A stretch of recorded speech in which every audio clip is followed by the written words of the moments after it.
السلام علیکم ورحمۃ اللہ وبرکاتہ۔ جملہ حاضرین کرام، سامعین کرام، ناظرین کرام اور میرے بزرگوں اور اسلامی ماں اور بہنوں،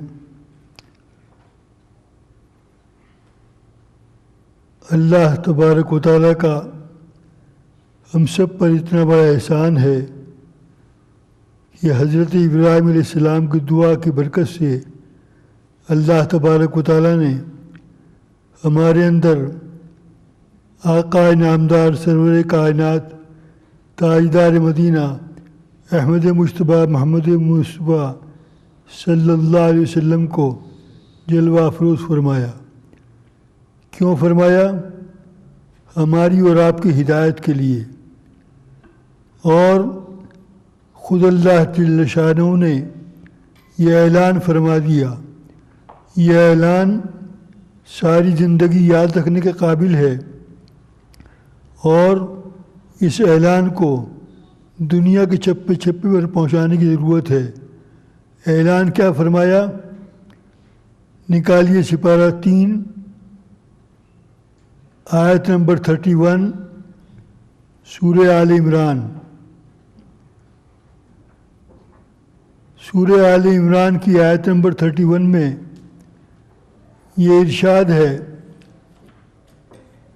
قل، حضور اکرم صلی اللہ علیہ وسلم آپ تمام اولاد آدم کے سامنے یہ اعلان فرما دیں، تمام دنیا کے سامنے آپ یہ اعلان فرما دیں۔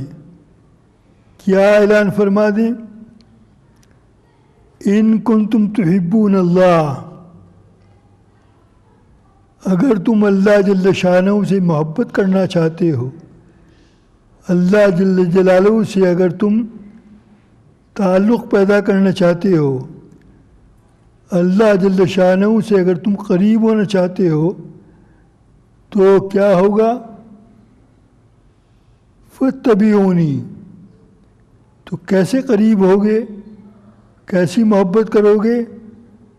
وہ ایسے، فاتبعونی، تم کو میرا اتباع کرنا پڑے گا۔ کس کا اتباع؟ حضور اکرم صلی اللہ علیہ وسلم کا۔ حضور صلی اللہ علیہ وسلم کی 24 آور کی لائف، حیات طیبہ کیسی تھی؟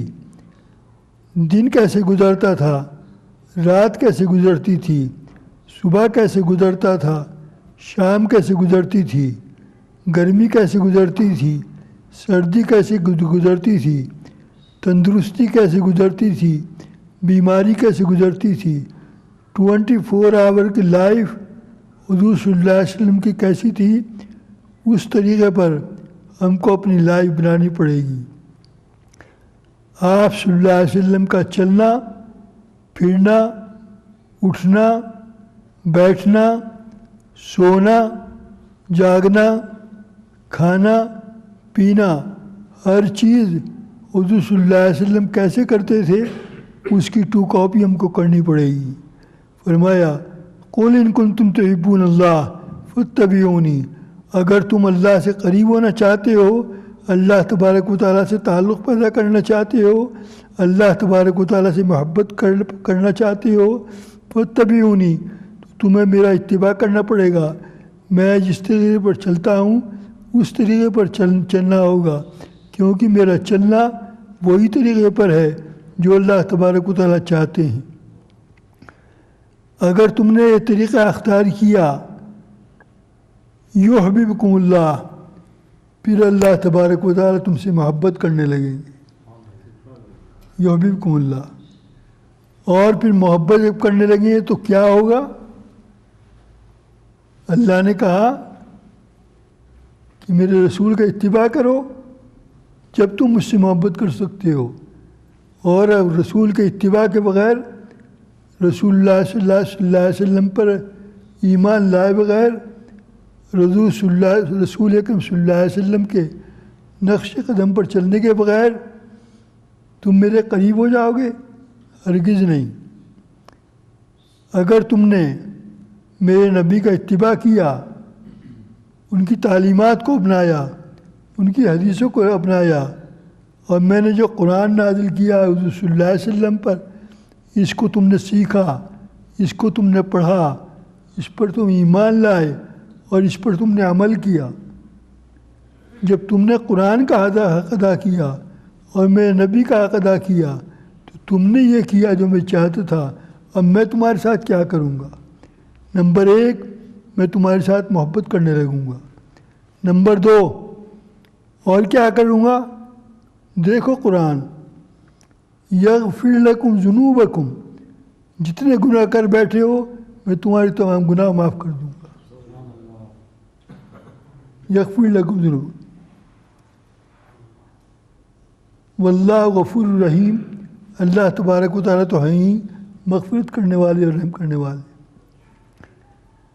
آیت نمبر 32، اس کے بعد والی آیت، قل، پھر فرمایا حضور صلی اللہ علیہ وسلم آپ یہ بھی اعلان فرما دیں، اطیعوا اللہ، ایک اللہ کی اطاعت کرو، اللہ نے جن کاموں کو کرنے کے لیے کہا وہ کام کرنے والے بنو، جن کاموں سے رکنے کے لیے کہا ان کاموں سے رکنے والے بنو۔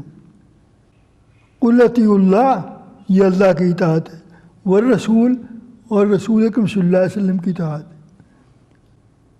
فَإِن تَوَلَّوْا، یہ اعلان کر دینے کے بعد اگر کوئی کمر موڑتا ہے، اگر کوئی توجہ نہیں کرتا، اگر کوئی اس اعلان کی قدر نہیں کرتا تو نہ کرے۔ فَإِنَّ اللَّهَ لَا يُحِبُّ الْكَافِرِينَ، اللہ تبارک و تعالیٰ انکار حق کرنے والوں سے کبھی محبت نہیں کرتے۔ لا يحب الکافرین، یہ 2 آیتیں تمہید کے طور پر پڑھتی ہیں، اس کی روشنی میں جتنا بیان کیا جائے اتنا کم ہے۔ اب نکالیے 10واں سپارہ، اور 10ویں سپارے میں سورہ توبہ ہے۔ سورہ توبہ کی آیت نمبر 20، وہاں پر اعلان ربانی ہے، حضور اکرم صلی اللہ علیہ وسلم کا اتباع کیوں کرو؟ اس لیے کرو کہ حضور صلی اللہ علیہ وسلم کی تعلیمات پر عمل کرنے والوں کا کیا نقشہ ہوتا ہے۔ ان کا نقشہ یہ ہوتا ہے کہ ان کی جان، ان کا مال، ان کی اولاد سب اللہ اور اس کے رسول پر قربان ہونے کے لیے تیار رہتی تھی، اور وہ اس کام کو کر کے دکھلاتے تھے، زبانی جمع خرچ نہیں، حقیقت کر کے دکھلاتے تھے۔ آیت نمبر 20 سورہ توبہ سپارہ نمبر 10، دیکھو قرآن، الذین آمنوا، وہ لوگ جو ایمان لائے حضور صلی اللہ علیہ وسلم پر، ہمارے قرآن پر، اللہ جل شانہ پر، اور ایمان لانے کا انہوں نے حق ادا کیا۔ حق کیا ادا کیا؟ وہاجروا، جب ضرورت پڑی تو ہجرت کر گئے، جہاں وہ اسلام کو باقی رکھ سکتے ہیں وہاں پر چلے گئے۔ اسلام پر چلنے کے لیے اگر کہیں ان کو پریشان کیا جا رہا ہے تو ہجرت کی اللہ کے راستے میں۔ نمبر 1 ایمان لائے، نمبر 2 اللہ کے راستے میں ہجرت کی، نمبر 3 وجاہدوا فی سبیل اللہ، اور اللہ کے راستے میں جہاد کیا۔ جیسے جہاد کی ضرورت پڑی اس کے مطابق جہاد کرتے رہے۔ جہاد بالمال ہے، جہاد بالقلم ہے، جہاد باللسان ہے، جہاد بالنفس ہے۔ اللہ کے راستے میں جہاد کے جتنے درجے ہیں، جیسی ضرورت پڑتی رہی ویسے عمل کرتا رہا۔ فرمایا جہاد کیا اللہ کے راستے میں بِأَمْوَالِهِمْ وَأَنفُسِهِمْ، اپنے مال سے بھی اور اپنے جان سے بھی۔ جب اپنے مال کو، اپنی جان کو قربان کیا اللہ جل شانہ پر اور حضور اکرم صلی اللہ علیہ وسلم کی ذات مقدس پر، فرمایا تو ہم کیا کریں ان کے ساتھ؟ ہم یہ کریں گے اعظم درجۃ عند اللہ، اللہ کے یہاں ان کے بڑے بڑے درجات ہیں، بہت بڑے بڑے درجات ہیں، اور وَأُولَٰئِكَ هُمُ الْفَائِزُونَ، اور یہ لوگ اللہ کے نزدیک کامیابی حاصل کرنے والے ہیں۔ آیت نمبر 21، اور یبشرہم ربہم برحمہ، اللہ تبارک و تعالیٰ ان کو بشارت دیتا ہے، اللہ جل شانہ ان کو خوشخبری دیتے ہیں اپنی رحمت میں داخل کرنے کی، اور خوشخبری دیتے ہیں وَرِضْوَانٍ وَجَنَّاتٍ لَهُمْ فِيهَا نَعِيمٌ مُقِيمٌ، ایسی جنتوں کی جو دائمی آرام گاہیں ہوں گی، اور ان دائمی ہمیشہ رہنے والی جنتوں کے اندر یہ رہیں گے، خالدین فیہا ابدا، اور ہمیشہ ہمیشہ اس میں رہیں گے۔ ان اللہ عندہ اجر عظیم، اللہ کے یہاں ان کے لیے بہت بڑا اجر ہوگا۔ آیت نمبر 23، ایک آیت ہے پھر آگے پڑھوں گا۔ سورہ توبہ سپارہ نمبر 10، آیت نمبر 23، یا ایھا الذین آمنوا، اے مسلمانوں، لا تتخذوا آباءکم و اخوانکم اولیاء ان استحبوا الکفر علی الایمان، اگر تمہارا باپ اور تمہارا بھائی تم کو ایمان کے طریقے پر چلنا پسند نہ کریں اور کفر کے کاموں پر چلنا پسند کریں، تو ہرگز ہرگز اس باپ کی بات مت مانو، اس بھائی کی بات مت مانو۔ سرپرستی اپنی جگہ، لیکن ہرگز ہرگز باپ کے ساتھ مت دو، ہرگز ہرگز بھائی کا ساتھ مت دو۔ کیوں؟ یہ ایمان کے مقابلے میں کفر کو پسند کر رہے ہیں۔ اور یہ یاد رکھو وَمَن يَتَوَلَّهُم مِّنكُم، اس اعلان کے بعد پھر بھی کوئی کفر کے کاموں کو پسند کرتا ہے، ایمان کے کام کو پسند نہیں کرتا، فرمایا تو وہ بھی انہی میں سے ہے، جو اشر اس کے باپ کا ہوگا اور اس کے بھائی کا ہوگا، اس کا بھی اشر وہی ہوگا۔ فَأُولَٰئِکَ هُمُ الظَّالِمُونَ، وہ بھی ظالم ہیں اور یہ بھی ظالم ہوں گے۔ آیت نمبر 24،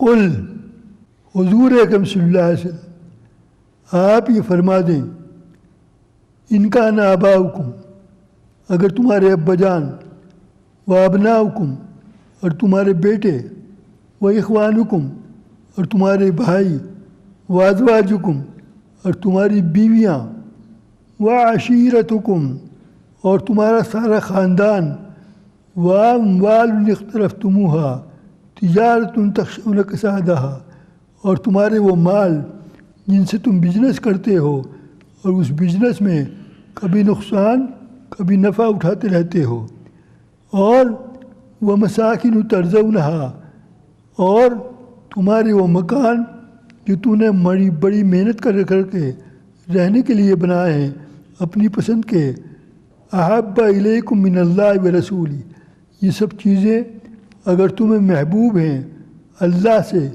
اور اس کے رسول سے زیادہ، وہ چیزیں زیادہ محبوب ہیں اللہ اور اس کے رسول سیکنڈ نمبر پر، فرمایا وہ جہاد فی سبیلی، اور اللہ کے راستے میں جہاد کرنے کو چھوڑ کر تم یہ سب چیزوں کو پسند کرتے ہو، تو پھر یاد رکھو وتربصوا، پھر انتظار کرو۔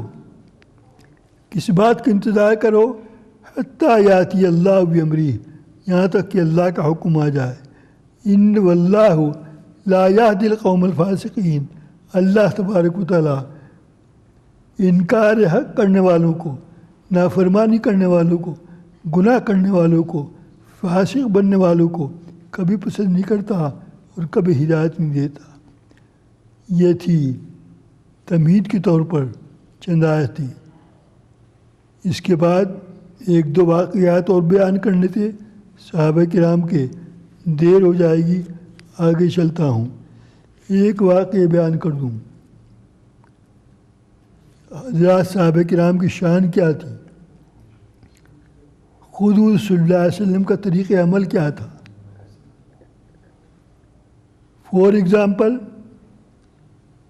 حضور صلی اللہ علیہ وسلم کا تعلق اپنے والدین کے ساتھ کیسا تھا؟ ایسا تھا حضور صلی اللہ علیہ وسلم ابھی دنیا میں تشریف لائے نہیں، والد کا انتقال ہو گیا، ابھی 4 سال کے ہوا نہیں، ماں کا انتقال ہو گیا۔ ایک مرتبہ حضور اکرم صلی اللہ علیہ وسلم کے پاس حضرت حلیمہ سعدیہ رضی اللہ تعالیٰ عنہ تشریف لائیں۔ حضرت حلیمہ کون ہے؟ یہ ماں نہیں ہے، سوتیلی ماں بھی نہیں ہے، لیکن اگر یہ کہہ دوں سوتیلی ماں کے قائم مقام ہے۔ کیوں؟ بچپن کے اندر حضرت حلیمہ سعدیہ نے حضور اکرم صلی اللہ علیہ وسلم کو دودھ پلایا تھا۔ یہ تعلق ہے۔ اس تعلق کی بنیاد پر جب حضرت حلیمہ تشریف لائیں حضور صلی اللہ علیہ وسلم کے پاس، تو حضور صلی اللہ علیہ وسلم نے جلدی سے اٹھے، کھڑے ہوئے اور اپنا چادر زمین کے اندر بچھا دیا اور حضرت حلیمہ سے فرمایا کہ آپ اس چادر پر بیٹھو۔ صحابہ کرام نے پوچھا یا رسول اللہ صلی اللہ علیہ وسلم یہ کون ہے جن کے ساتھ آپ نے یہ عزت افزائی کا معاملہ کیا ہے؟ تو حضور صلی اللہ علیہ وسلم نے فرمایا یہ میری ماں کے قائم مقام ہے جنہوں نے مجھ کو بچپن میں دودھ پلایا تھا۔ تو یہ تعلق ہے، عزت کا یہ مقام ہے۔ جب ان کے ساتھ یہ مقام ہے تو اصل جو ماں ہے اس کے درجہ کتنا بڑا ہوگا۔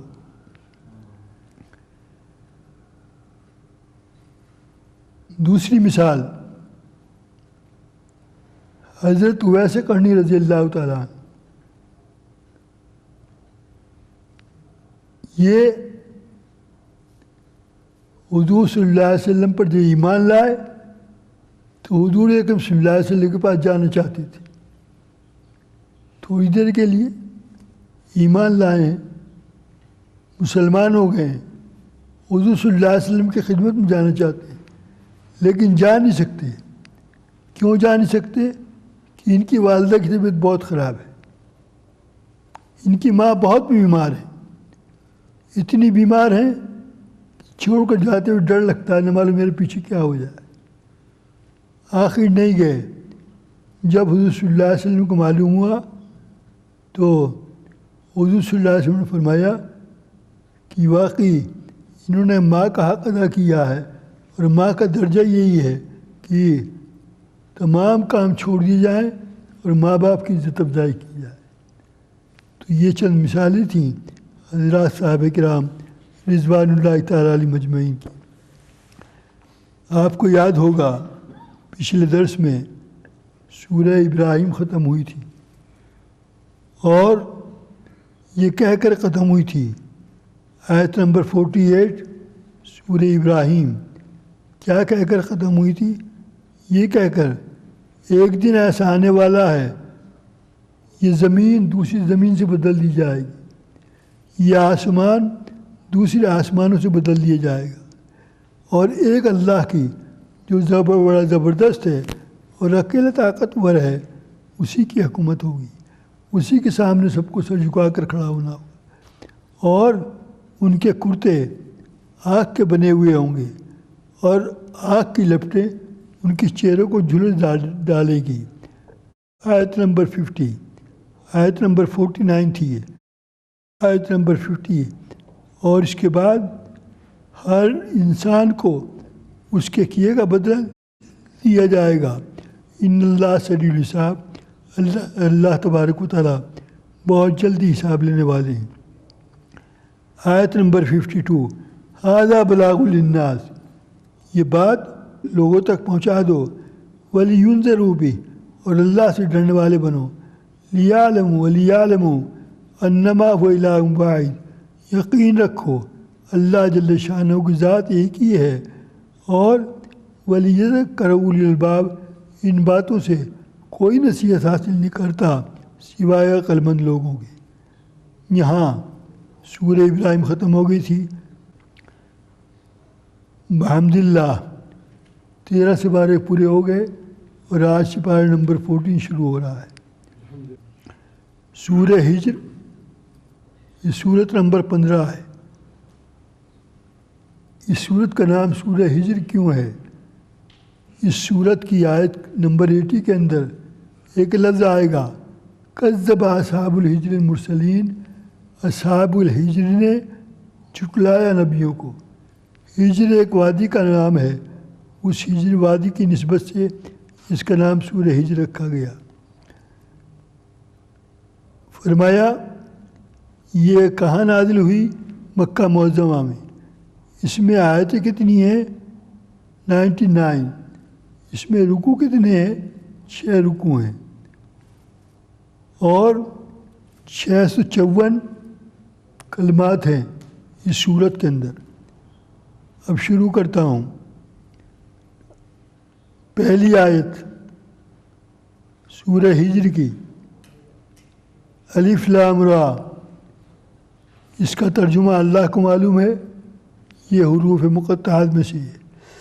تلک آیات الکتاب و قرآن مبین، یہ اللہ تبارک و تعالیٰ کی کتاب کی آیتیں ہیں جو قرآن مبین میں ہیں اور یہ بڑی کھول کھول کر بیان کی گئی ہیں۔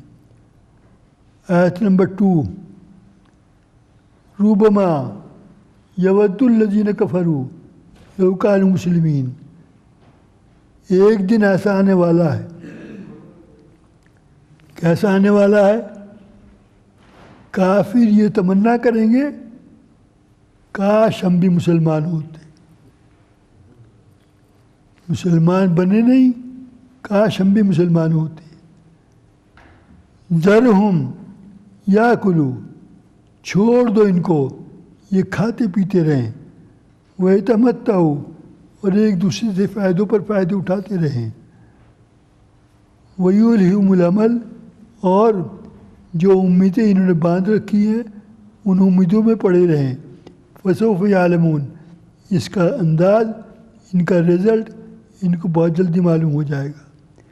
وما اہلکنا من قریہ، آیت نمبر 4، وما اہلکنا من قریہ، اور کوئی قریہ ایسا نہیں ہے، کوئی ویلیج ایسا نہیں ہے، کوئی ملک ایسا نہیں ہے، کوئی شہر ایسا نہیں ہے کہ ہم نے اس کو ہلاک کر دیا ہو اور ہلاک کرنے کا ٹائم ہم نے مقرر نہ کیا ہو۔ جب دیکھتے ہیں کہ اب بالکل کوئی نصیحت یہاں پر کام آنے والی نہیں تو ہم اس کو ختم کر دیتے ہیں۔ ما تسبق من امت اجلہا وما یستاخرون، اور جو امتیں پہلے آئی ہیں وہ بھی ہمیں معلوم ہے اور جو بعد میں آنے والی ہیں وہ بھی ہمیں معلوم ہے۔ وقالوا یا ایھا الذی نزل علیہ الذکر انک لمجنون، اور یہ یوں کہتے ہیں کفار مکہ، دشمنان اسلام، اللہ اور اس کے رسول کے دشمن جو ایمان نہیں لائے، جو اسلام نہیں لائے، وہ یوں کہتے ہیں نزل علیہ الذکر، یہ وہ شخص جس پر یہ قرآن نازل ہو رہا ہے، انک لمجنون، یہ تو مجنون ہے۔ یہ حضور صلی اللہ علیہ وسلم کی انسلٹ کی جا رہی ہے۔ انک لمجنون، یہ تو دیوانہ ہے، یہ تو مجنون ہے۔ لو ما تأتینا بالملائکہ ان کنتم من الصادقین، اگر یہ سچا ہے تو ہمارے پاس فرشتے لے کر کیوں نہیں آتا، فرشتے اترتے ہوئے میں کیوں نہیں دکھاتا۔ ما ننزل الملائکۃ الا بالحق وما کانوا منذرین، فرشتے ایسے نہیں آتے، جب فرشتے آتے ہیں حق کے ساتھ آتے ہیں اور پھر ان کو ذرا مہلت نہیں دی جاتی۔ جن کے پاس یہ فرشتے آ رہے ہیں ان کا نام و نشان مٹا دیا جاتا ہے۔ انا نحن نزلنا الذکر، ہم نے اس قرآن کریم کو نازل کیا ہے، وَإِنَّا لَهُ لَحَافِظُونَ، اور ہم ہی اس کی حفاظت کرنے والے ہیں۔ وَلَقَدْ أَرْسَلْنَا مِن قَبْلِكَ فِي شِيَعِ الْأَوَّلِينَ، آیت نمبر 10، اور ہم نے آپ سے پہلے بہت سے رسولوں کو بھیجا پہلی امتوں میں۔ وَمَا يَأْتِهِم مِّن رَّسُولٍ، جب بھی ان کے پاس کوئی رسول آیا، إِلَّا كَانُوا بِهِ يَسْتَهْزِئُونَ، انہوں نے اس کا مذاق ہی اڑایا۔ ہر زمانے کے اندر رسولوں کی بے عزتی کی گئی ہے۔ کذالک نسلکہ فی قلوب المجرمین، ہم اس ذکر کو ان کے قلوب سے ناقدری کے انداز سے گزار دیتے ہیں، کیونکہ وہ قدر کرنے والے نہیں ہیں، یہ مجرم ہیں۔ لا یؤمنون بہ، یہ ہرگز ایمان نہیں لائیں گے۔ آیت نمبر 13، ہرگز یہ قرآن پر ایمان نہیں لائیں گے۔ وقت خلت سنت الاولین، اس سے پہلے لوگوں کو بھی یہی طریقہ رہا ہے۔ ولو فتحنا علیہم بابا من السماء، اگر ہم ان کے لیے آسمان کے دروازے کھول دیں اور یہ فظلوا فیہ یعرجون، اور یہ اس پر چڑھنے بھی لگیں، لقالوا انما سکرت ابصارنا، تو یوں ہی کہیں گے ہماری آنکھوں کو پتہ نہیں کیا ہو گیا ہے۔ بل نحن مسحورون، اور یوں بھی کہیں گے ہم پر تو جادو کر دیا گیا ہے۔ وَلَقَدْ جَعَلْنَا فِي السَّمَاءِ بُرُوجًا وَزَيَّنَّاهَا لِلنَّاظِرِينَ، ہم نے آسمانوں کے اندر، آیت نمبر 16، ہم نے آسمانوں کے اندر بروج بنائے، قلعے بنائے، وَزَيَّنَّاهَا لِلنَّاظِرِينَ، اور دیکھنے والوں کو بڑے خوبصورت معلوم ہوتے ہیں۔ وَحَفِظْنَاهَا مِنْ كُلِّ شَيْطَانٍ رَجِيمٍ، اور ہم نے ہر مردود شیطان سے اس کی حفاظت کی ہے۔ إِلَّا مَنِ اسْتَرَى السَّمَاءَ فَأَتْبَعَهُ شِهَابٌ مُبِينٌ، آیت نمبر 18، اور اگر کوئی شیطان کوئی بات سننے کی کوشش کرتا ہے تو اس کے پیچھے شہاب ثاقب لگ جاتا ہے، اس کو ختم کرنے کے لیے، اس کو پکڑنے کے لیے، اس کو مارنے کے لیے، اس کو سزا دینے کے لیے۔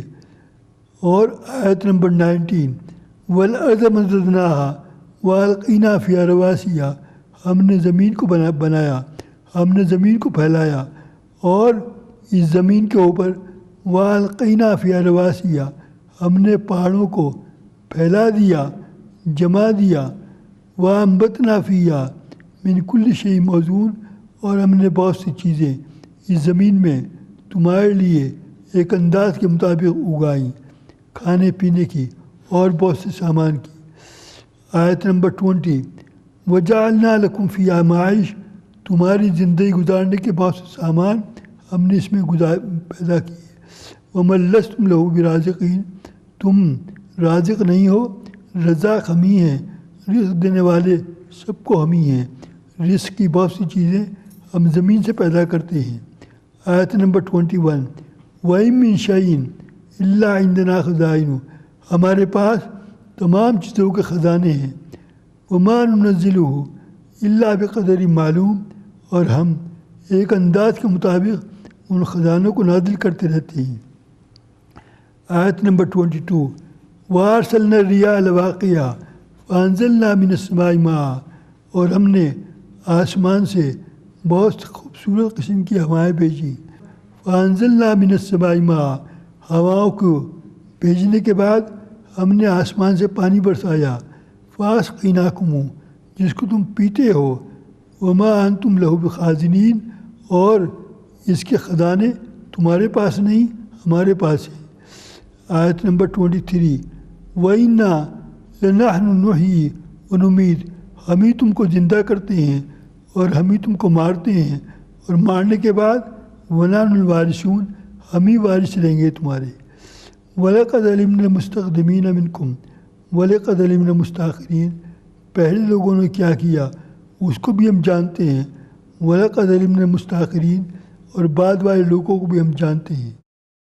وَإِنَّ رَبَّكَ وَيَحْشُرُهُمْ إِنَّهُ حَكِيمٌ عَلِيمٌ، بے شک تمہارے رب کے پاس تم کو جمع ہونا ہے، اس کے اندر کوئی شک نہیں، اور یہ بتانے والا ہے۔